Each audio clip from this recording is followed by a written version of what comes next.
adab-adab dalam menuntut ilmu. Dan adab guru. Guru juga punya adab. Jadi kon mandum murid atau murid yang nak adab, tapi guru benar adab sih. Ya, jadi kita belajar adab. Adab ini adalah ilmu paling tinggi. Lebih baik orang yang punya adab, ilmunya sedikit daripada ilmunya banyak, tapi adabnya hana. Karena Rasulullah saja, Nabi itu beliau tidak pintar, tapi cerdas. Orang pintar sama cerdas beda. Orang pintar, yang sama lagi orang tanya 4 lambaru runggu, lambaru tepat je. Itengkunya lagi biasa je, menyuaikan tepat ke tepat. Yang orang pintar. Tapi kalau orang cerdas, dia akan dia cari mana jalan yang lebih dekat ujak lambaru. Walaupun sesuai instruksi benar apa ikan, lambaru tepat je runggu, warna apa bebek tepat je, kan benar? Tapi kalau cerdas bukan begitu. Rasulullah tidak bisa membaca. Nabi tidak bisa menulis. Tapi Rasulullah turun ke muka bumi ini bukan memperbaiki ilmu.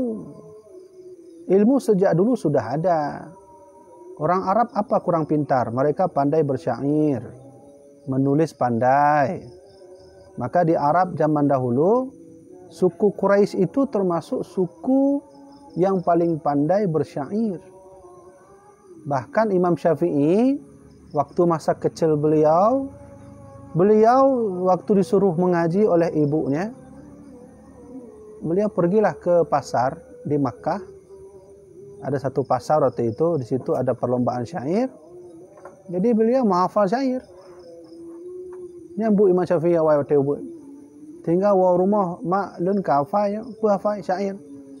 Menyemenan baik woleh rumah jak buatlah. Syairnya hanya tak boleh ya boleh. Jadi suku Quraisy termasuk suku yang pandai sekali bersyair. Ilmunya sangat banyak.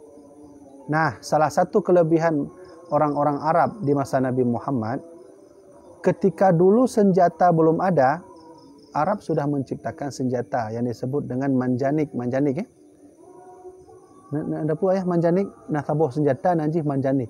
Manjanik kan sama lagi karena yang model bola apu ini.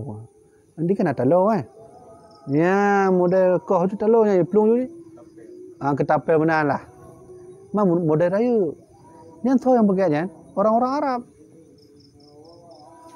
Tapi maksud tuan adalah Rasulullah turun ke muka bumi ini bukan memperbaiki ilmu. Ilmu sudah banyak di bumi. Cuman Rasulullah turun ke muka bumi ini adalah untuk makarimal akhlak, menyempurnakan akhlak manusia. Itu berarti Rasulullah saja memandang bahwa rusaknya negeri ini, rusaknya dunia ini, rusaknya bumi ini bukan pada orang yang pintar, tapi pada orang yang tidak ada adab dan akhlak. Tak benar kan? Mengaji kan hayu tak kalau masa-masa awal mak-mak adanya. Masa bubur adanya. Diperuno oleh mak dah menyojak oleh ku ulama, menyojak oleh ku orang yang tukar Tuhan, harus mana. Lalu ya nak lesang mana. Adab. Ya, benar. Kemudian ya, adalah insya-Allah nanti kita akan banyak membahas tentang adab. Adab minum, kiban cara tajib iya. Adab makan, adab menghormati teman, adab menghadapi duit. Duit pun adab sih. Kiban menghadapi duit tu apa pai cok itu mayang le baru cok ipe. Nyantai dah bahas. Ya, malam ini kita akan membahas satu persatu, dimulai dengan bab adab belajar dan adab orang yang mengajar. Adapun adab orang yang belajar ilmu itu maka terbagi dua. Pertama, adab yang tentu pada dirinya. Kedua, adab serta gurunya yang mengajar akan dia.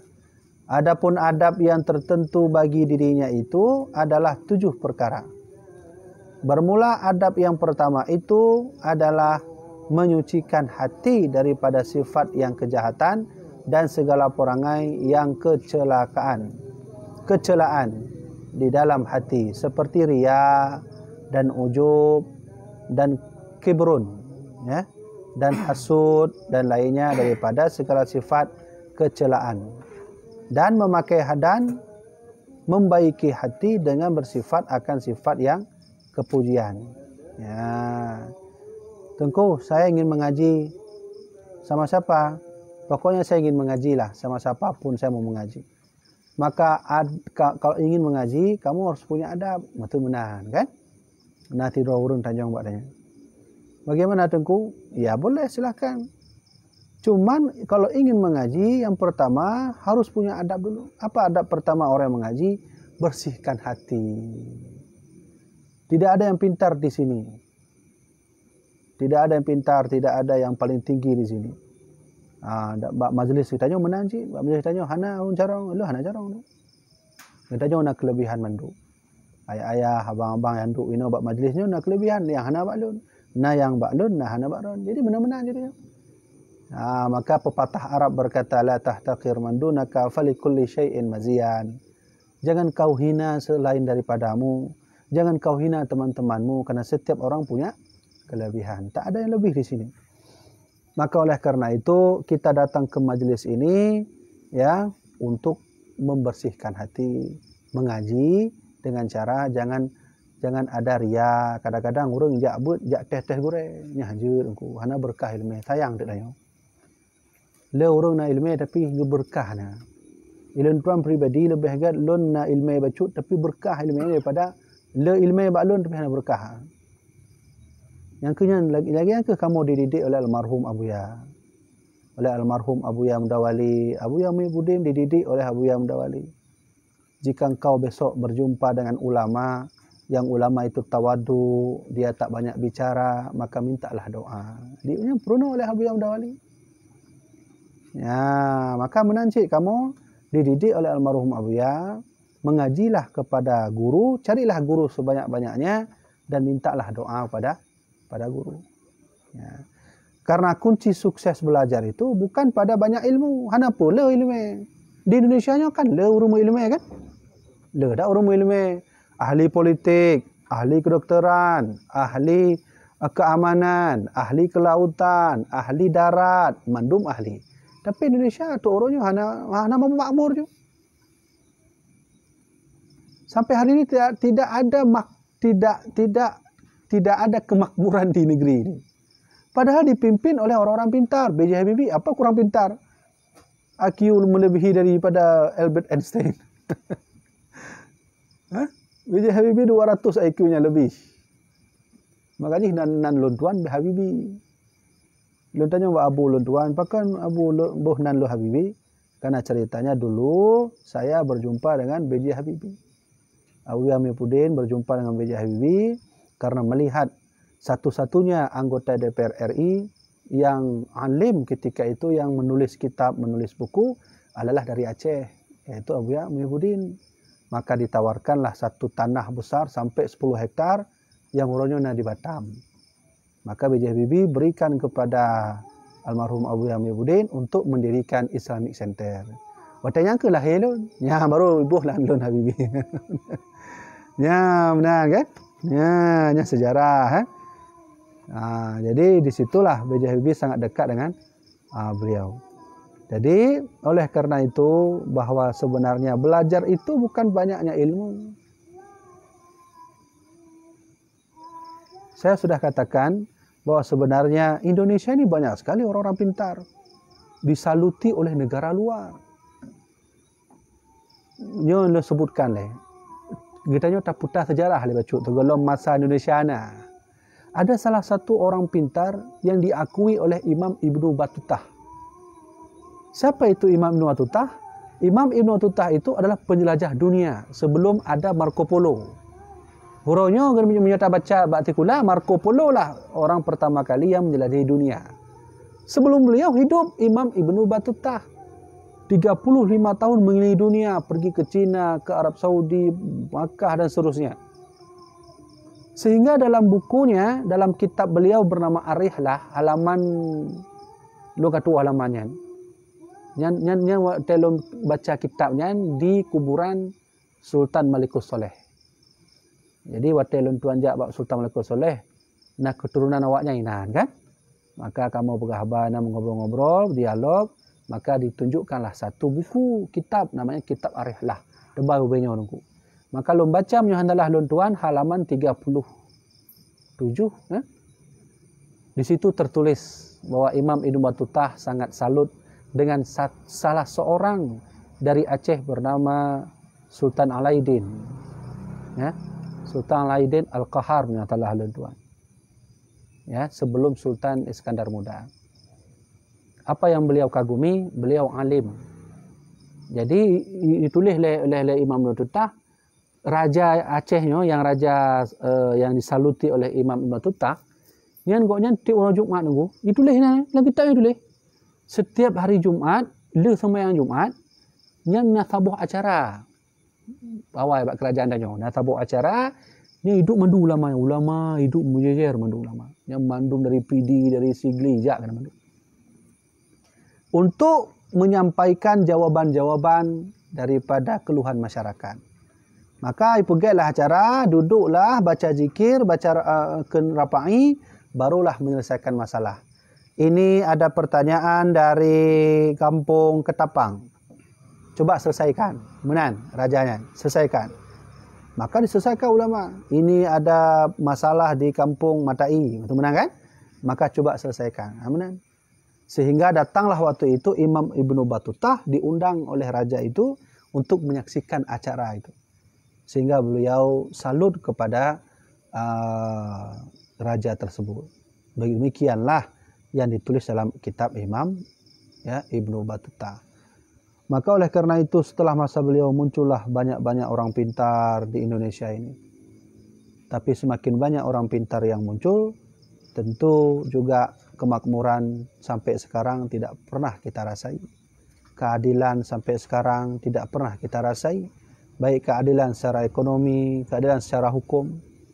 Hari ini hukum adalah sebelah pihak seperti pisau.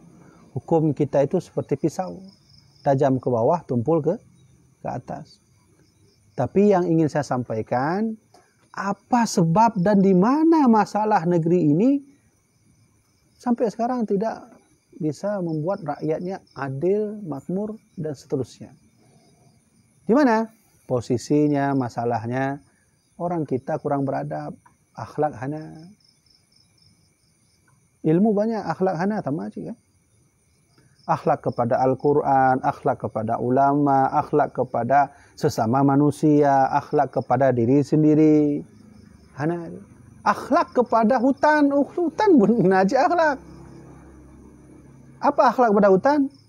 Jangan dibakar hutan, itu tempat tinggal makhluk Allah yang lain. Gedanya dah tu di hutan. Tinggal apa yang terjadi yang ke gajah itu orang hana di tempat. Seandainya gajah hidup berhabar, pergi aja hai. Yang ke gara-gara akak yang kamu turun dari hutan kena. Karena berhabar kan? Ya benar. Jadi oleh karena itu, inilah pentingnya adab akhlak bagi kita. Oleh karena itu, orang yang mau mengaji harus ada punya 7 adab. Satu-satunya adalah datang mengaji janganlah ria, janganlah hasud, jangan sombong, jangan pernah mengtes-tes guru. Nah, karena siapapun orang kalau dia berakhlakul karimah, insya-Allah dia sudah menjalani inti dakwah baginda Rasulullah SAW. 4 inti dakwah Nabi, akhlakul karimah. Umar bin Khattab dengan Nabi Muhammad yang tidak kunjung mungkin masa segala Islam. Masa segala Islam Umar. Ini cara orang Umar kan. Orang yang paling ditakuti oleh Mekah ke Umar bin Khattab. Dah orang cara Umar kan. Cuma pertanyaannya, apakah dia tambung Islam? Nabi enggak pernah paksa Umar masuk Islam. Kalau enggak nanti ribut kita. Ada. Di mana posisi agar Umar, kenapa Umar bisa masuk Islam? Karena Nabi punya akhlakul karimah.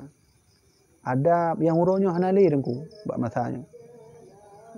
Kamu teringat dah waktu ubud-ubud kan pernah orangnya oleh ayah ngomak kan? Menyajak gure harus menau. Nya menyaranya jak ubud kena tepot lah gure. Nya waktu dia orang rumah hitanya lah kena tepot yang. Nya kena lah tepot dekat. Habisnya hanali benar dengku.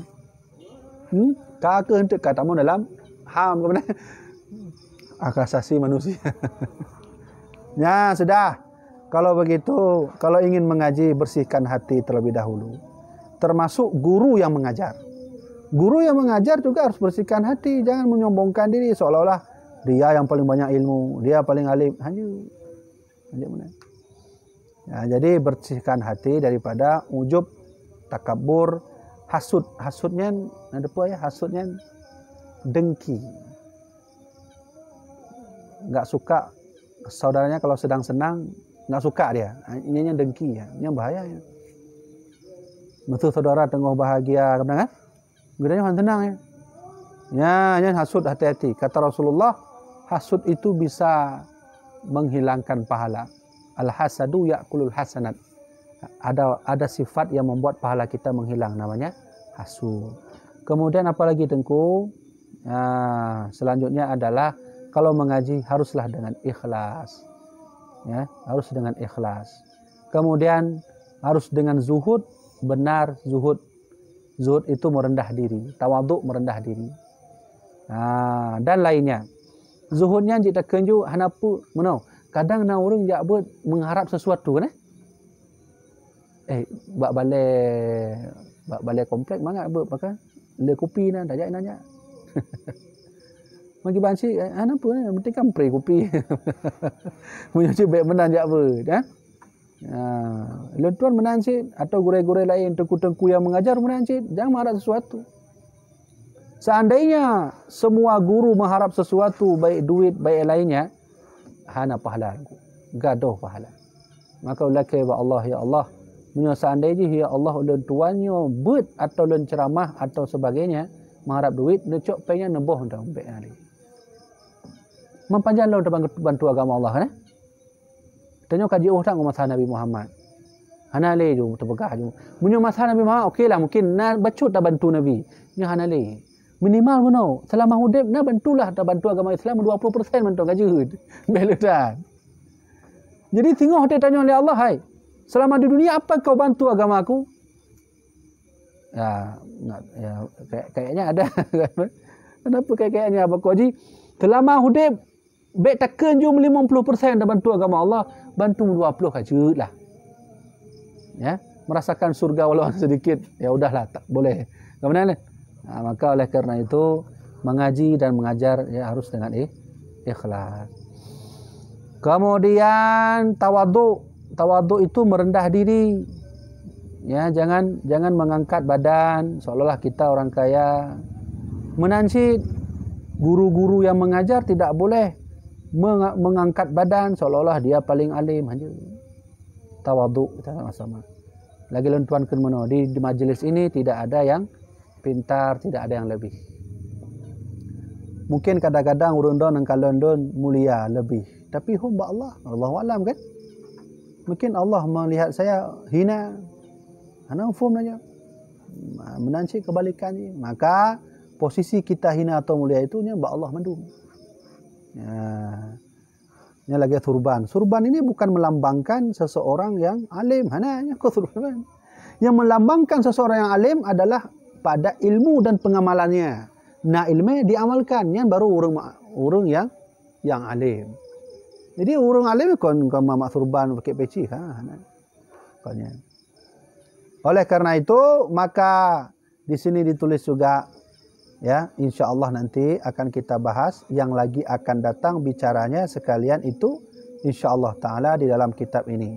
Karena ilmu itu yaitu setengah daripada ibadah yang batin dan tiada sah ibadah itu melainkan dengan suci daripada najis seperti sembahyang. Maka tiada sah sembahyang melainkan dengan suci daripada najis yang zahir pada tempatnya.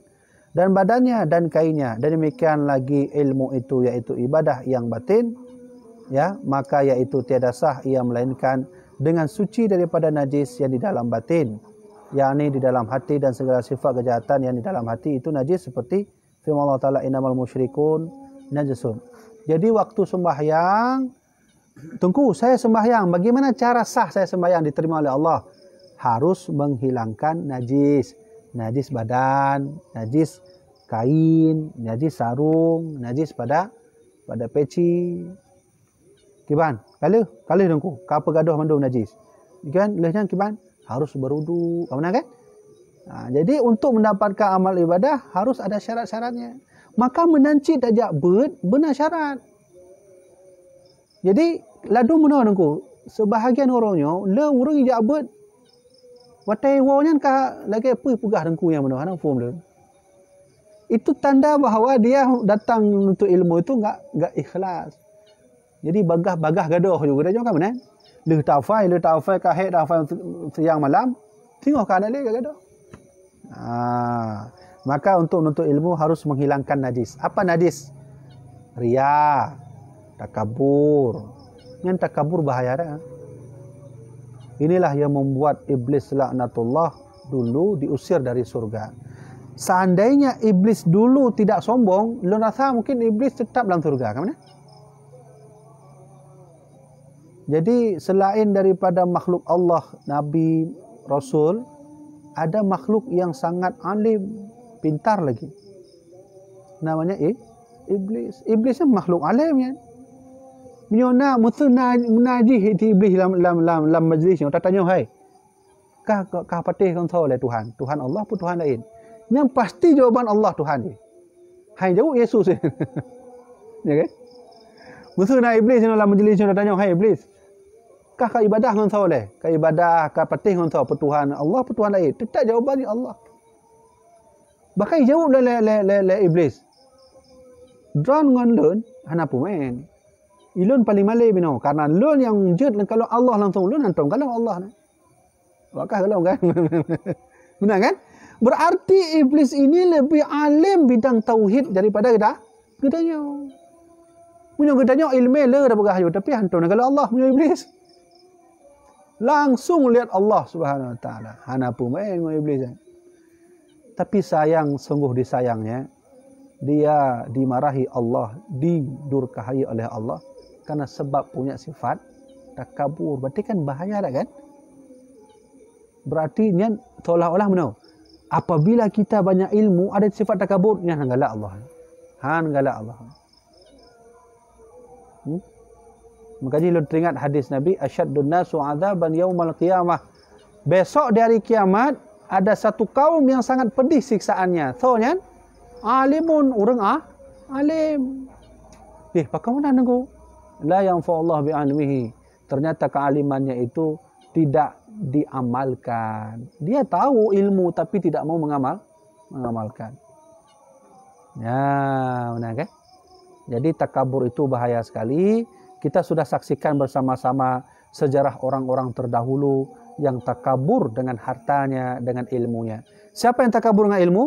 Iblis laknatullah. Siapa yang pernah takabur dengan harta? Namanya Qarun. Siapa yang pernah takabur dengan jabatannya? Fir'aun. Yang takabur dengan ilmu siapa? Iblis laknatullah. Iblis itu makhluk Allah yang paling malim kan? Tapi takabur, Allah membencinya. Siapa yang takabur dengan duit, harta? Qarun. Ya, bahkan dalam riwayat dia punya kunci yang tak bisa diangkat oleh 7 pemuda perkasa. Berarti bak matanya. Oh, yang kon gimana menyatakannya 99 karat pun kena. 100% benar. Jadi Qarun yang dijuk oleh Allah ilmu. Nah, tabuh ilmu bab Qarun hana balainnya. Karena memang begitulah yang beliau minta pada Nabi Musa. Nabi Musa pernah datang ke rumah Qarun ketika sebelum dia menjadi durhaka. Dia lihat rumah Qarun itu nyan bajai Qarun yan ngorino mengadukan to nunggu menyunjak tumayang ngadukan to. Le Qarun tumayang nyan urino pakai bajai ko jan. Ngorino watai hana bajai kiban aku pakai pelindung mentah. Payah menan tumayang sehingga bak tabuh masa datanglah Nabi Musa ke rumah Qarun bertanya, "Bagaimana? Apakah engkau sudah beribadah?" "Sudah, wahai Nabi Allah." Maka beliau menangis, "Wahai Nabi Allah, kami jangankan makan sehari sekali, 3 hari sekali pun sulit tak dapat makan. Ya wahai Nabi Musa, mintalah kepada Allah agar kami diberi rezeki." Maka Nabi Musa lagi, "Ya Allah Tuhanku, berilah si Qarun ini harta menurut yang kau kehendaki." Maka Allah berikan ilmu pada Qarun. Nyo dengku ayah, Qarun menyoi kalon mejanya nyo je kemuh. Nyo kan meja biasa nyo. Nyo dapat pula padu lah 20 lebih. Ha lagu pi 20 lebih. Munyo na korun ni buat majlis yang betul contoh naji no. Nyo meja nyo je kemu. Leh kiban cara begitu, yang kenyan ilmu yang na bak korun. Ada satu ilmu yang Allah ajarkan pada korun tak ada pada lain.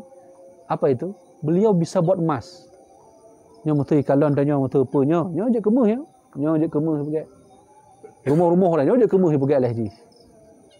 Berarti ada ramuan khusus dia buat emas.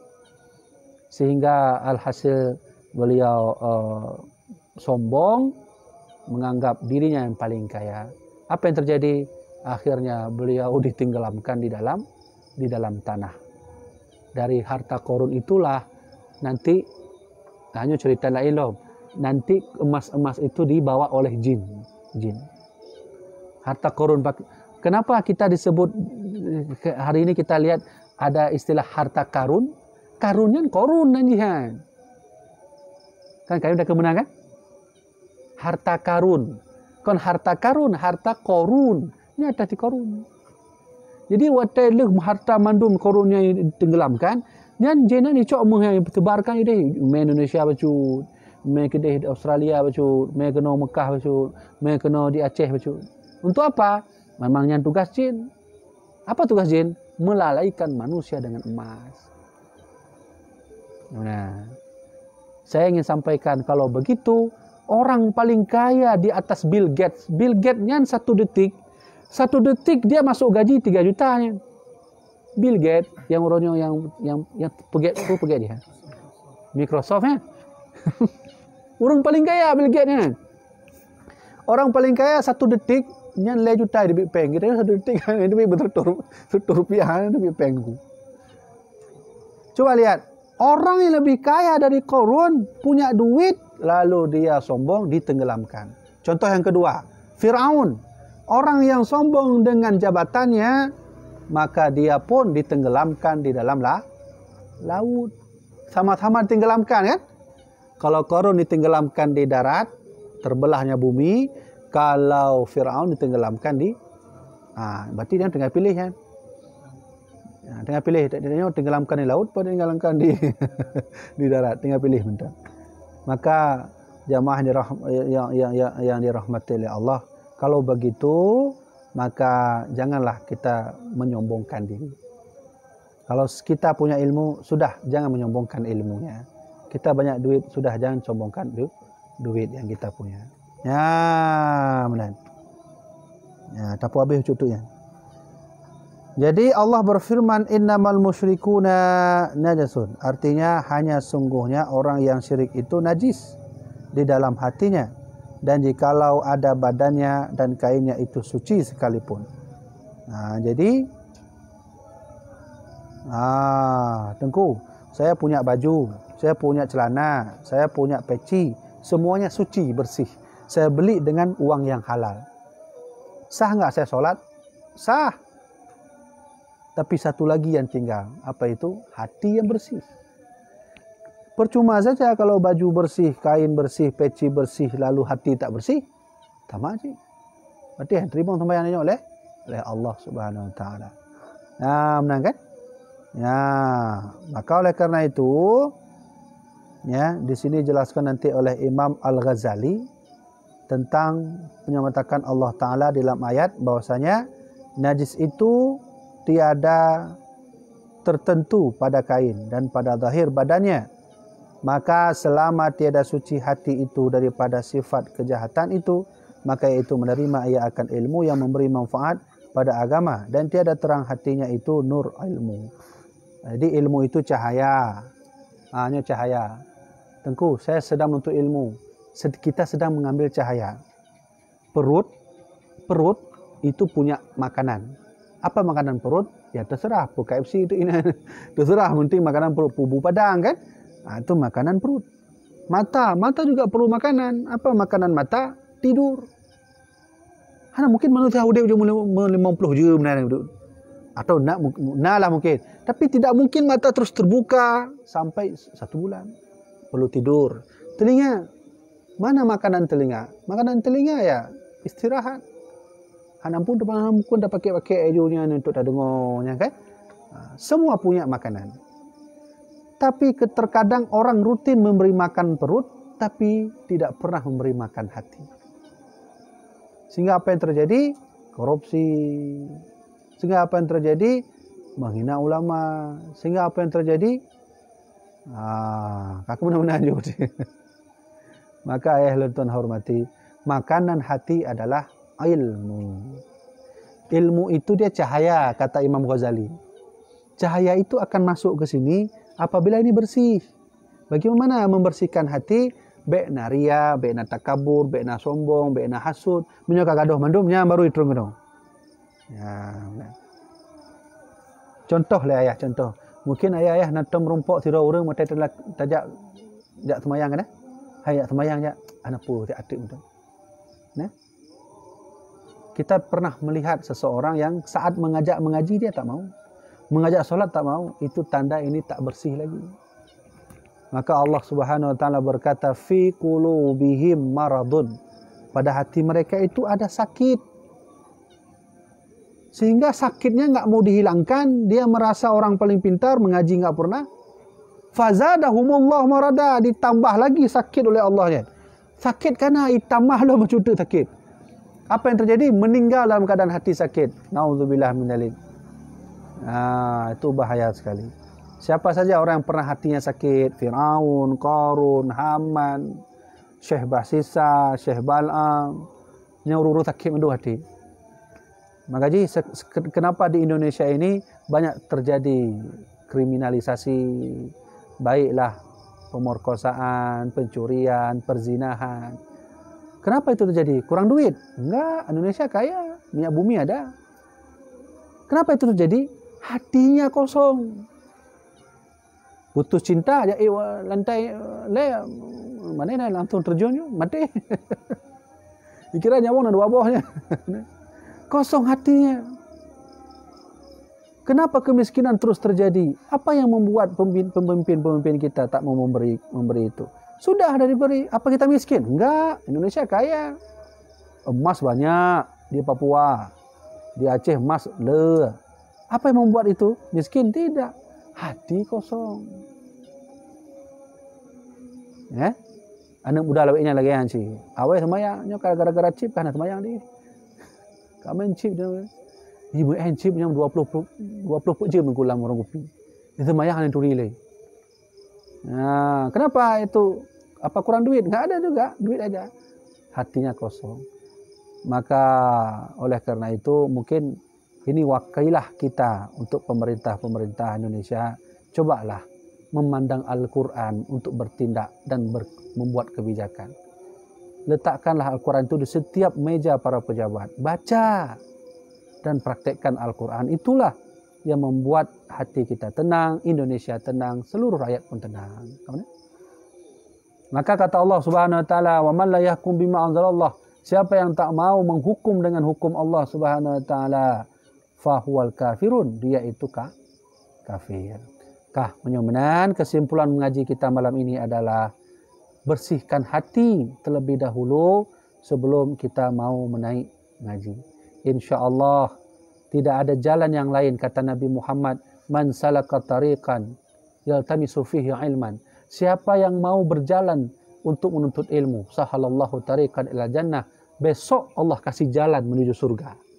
Ibahali Allah nyo surga malaikat nyo hambalun. Awai nak menuntut ilmu. Nak perlu nak jalan surga.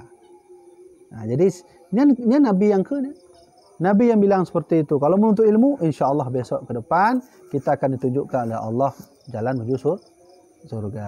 Kabeh tok kena oleh sementara. Ya, kah. Nak pertanyaan ya, kalau habis ya. Jadi nak wate 10 minit tu untuk tanya jawab. Menyuhana berarti nyopah po 10.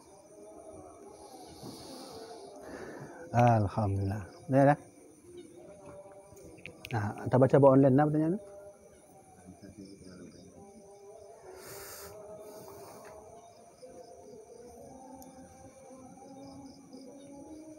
Hana.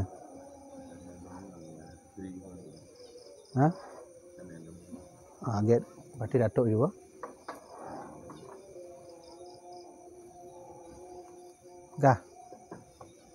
Baiklah. Berarti pengajian kita sampai di sini saja, walaupun singkat. InsyaAllah bermanfaat bagi lentuan sendiri, bermanfaat bagi jamaah dirahmatillah Allah Subhanahu Wa Taala. Maka sekian dari lentuan, ya, mudah-mudahan bermanfaat. Wallahu a'lam bissawab. Sallallahu ala sayyidina Muhammad. Sallallahu